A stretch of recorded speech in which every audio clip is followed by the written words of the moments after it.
और वहीं आगे बढ़ते हैं, उद्धव ठाकरे को एक और बड़ा झटका लगा है। दरअसल शिवसेना पार्टी प्रवक्ता शीतल मंगलवार को सीएम एकनाथ शिंदे के खेमे में शामिल हो गई और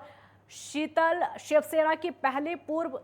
पार्षद हैं। आपको बता दें कि खुलेआम उन्होंने शिंदे को समर्थन देने की घोषणा की थी। उसके बाद ही वो 2012 और 2017 में उत्तरी मुंबई के उपनगरीय दहिसर में वार्ड नंबर 7 से पार्षद थी। और वहीं शीतल बीते मंगलवार रात को शिवसेना के कुछ कार्यकर्ताओं के साथ में वो शिंदे के आवास पर गई और उन्हें अपना समर्थन देने की घोषणा की थी।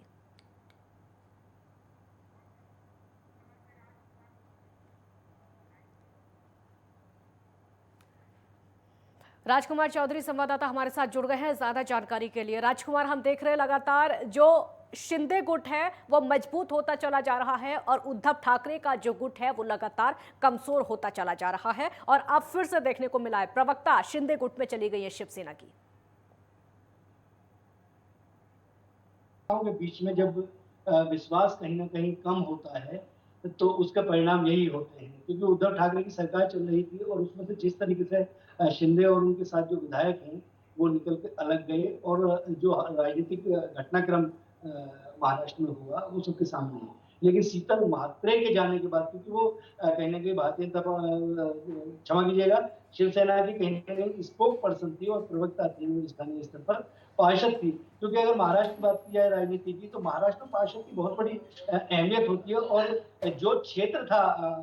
एकनाथ शिंदे का, उसी से कहीं ना कहीं शीतल आती थी और शीतल ने भी ये निर्णय लिया और उनके साथ काफी कार्यकर्ता, क्योंकि ये जो बातचीत थी काफी दिनों से चल रही थी और जिस तरीके से शीतल को उधर से शिंदे गुट की तरफ से अपना लाइन क्लियर मिली और वो उन्होंने जाकर कहीं ना कहीं सरेंडर कर दिया और वो अब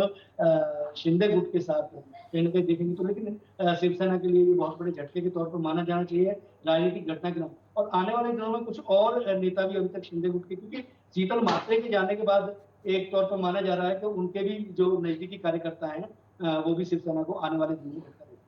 राजकुमार, हम पहले भी देख चुके हैं क्योंकि एकनाथ शिंदे ने भी कहा था कि अभी जितने लोग उधर गए हैं और भी कुछ लोग हैं जो कि शिंदे गुट की तरफ जा सकते हैं, वो कि अब धीरे धीरे देखने को मिल रहा है, शायद आगे भी ऐसा हो सकता है।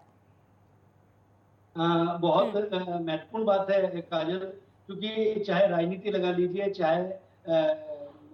समाज में जो भी चीजें होती है, क्योंकि एक तरह से पानी जो है वो हमेशा ढलान की तरफ बहता है और जिस तरीके से राजनीतिक घटनाक्रम बहुत तेजी से जो बदल रहे हैं उसमें स्पष्ट तौर पे ये कहना मुनासिब होगा कि सत्ता के करीब कौन रहना नहीं चाहेगा। जिस तरीके की राजनीतिक परिस्थितियां बदल गई हैं, जिस तरीके के राजनीतिक घटनाक्रम बने, क्योंकि जब अगर अतीत के पन्नों को अगर पलटने का प्रयास करें तो बाला साहब ठाकरे ने जिस तरीके से शिवसेना को खड़ा किया और उन्होंने एक एक कार्यकर्ता को, क्योंकि चुनाव ना लड़कर भी और कहीं ना कहीं प्रभावशाली बने रहना, अगर इस बारे में सीखना है तो कहीं इसके लिए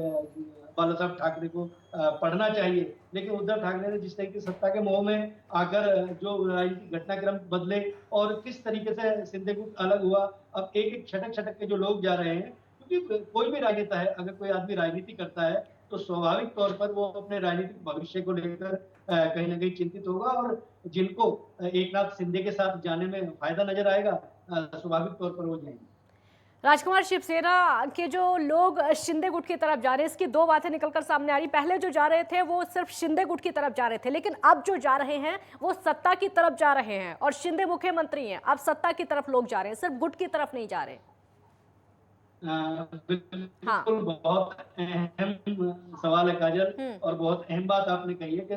सही मायने में यही है कि सत्ता के करीब, मैं उस बात को एक बार फिर दोहरा देता हूँ, कौन जाना नहीं चाहेगा और राष्ट्रपति का चुनाव